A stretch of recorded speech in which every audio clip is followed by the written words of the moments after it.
Bienvenidos a Mente y Aprendizaje. Editorial reflexivo. Las Bienaventuranzas, un camino hacia la plenitud humana. Por Jesús Peña Vázquez.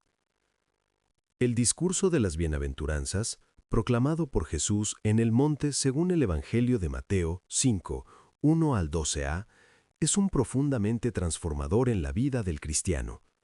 No se trata simplemente de un conjunto de normas morales, sino de una propuesta de vida que redefine el sentido de la felicidad, el sufrimiento y la realización humana.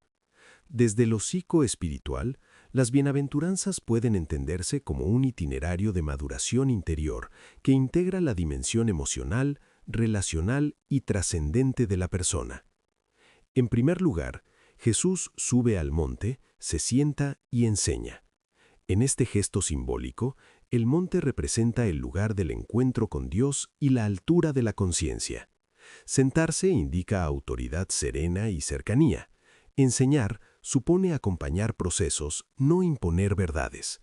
Desde la psicología, este contexto sugiere un espacio seguro, similar al encuadre terapéutico, donde la persona puede abrirse a una transformación profunda de su manera de pensar, sentir y vivir. La primera bienaventuranza, bienaventurados los pobres en el espíritu, alude a una actitud interior de humildad y apertura. Psicológicamente, la pobreza de espíritu se relaciona con la capacidad de reconocer los propios límites, abandonar las falsas seguridades y aceptar la vulnerabilidad como parte constitutiva del ser humano. Viktor Frankl, 2004, señala que el ser humano se realiza cuando trasciende el ego y se abre a un sentido que lo supera. En este caso, el reino de los cielos no es una recompensa futura únicamente, sino una experiencia presente de sentido y libertad interior. Bienaventurados los mansos, introduce una virtud contracultural. La mansedumbre no es debilidad, sino autocontrol, fortaleza interior y capacidad de responder sin violencia.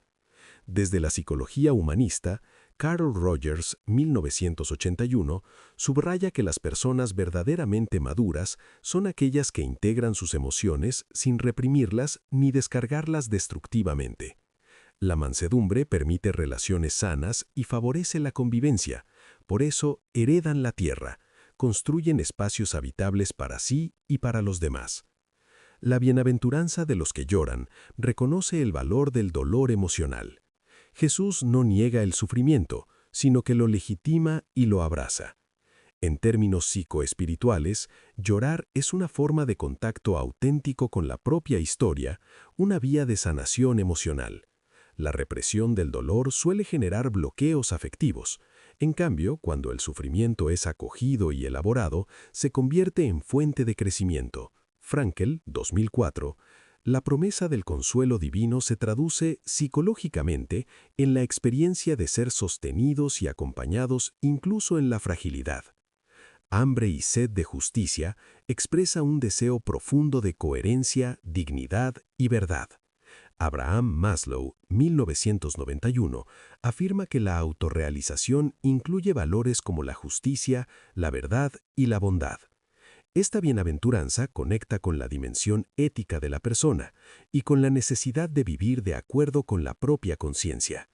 La saciedad prometida no es material, sino existencial. Quien orienta su vida hacia valores trascendentes experimenta una profunda plenitud interior. La misericordia ocupa un lugar central en el mensaje de Jesús.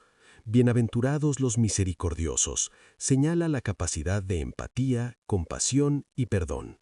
Desde la psicología, la misericordia se vincula con la inteligencia emocional y la capacidad de comprender al otro sin reducirlo a sus errores. Perdonar no niega el daño, pero libera del resentimiento, favoreciendo la salud mental y espiritual. Jesús establece una reciprocidad. Quien vive la misericordia se abre a experimentarla, tanto humana como divinamente. La pureza de corazón hace referencia a la unificación interior.